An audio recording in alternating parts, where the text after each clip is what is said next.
குழுவுக்கு ஆதரவு அளிக்கவும் படகு உரிமையாளருக்கு ரூபாய் 5 லட்சம் உடனடி இடைக்கால நிவாரணம் வழங்கப்படும்.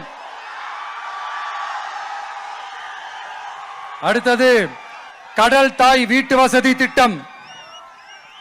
கடலோர பகுதிகளில் உள்ள அனைத்து குடிசைகளையும் சிதிலமடைந்த குடியிருப்புகளையும் அகற்றி புயல்களை தாங்கக்கூடிய காலநிலை மாற்றத்தை தாங்கும் வீடுகளை கட்டுவதற்கான ஒரு தனி வீட்டு வசதி திட்டம் உருவாக்கப்படும்.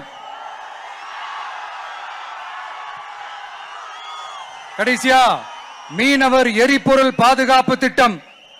இயந்திர படகுகளுக்கான மாதாந்திர மானிய டீசல் ஒதுக்கீட்டை 1800 லிட்டரில் இருந்து 3500 லிட்டராக உயர்த்தப்படும்.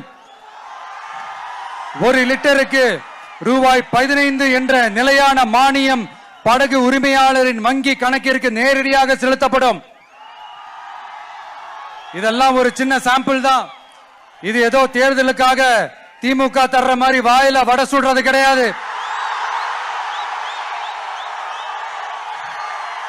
உண்மையா உங்களை நேசிக்கிறதோட அதனுடைய விளைப்பாடு.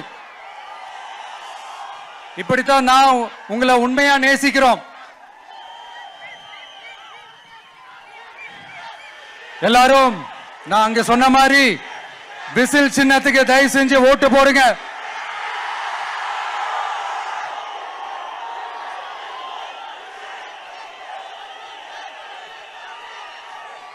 இது ஒரு விசில் புரட்சி தேர்தலா இருக்கணும்.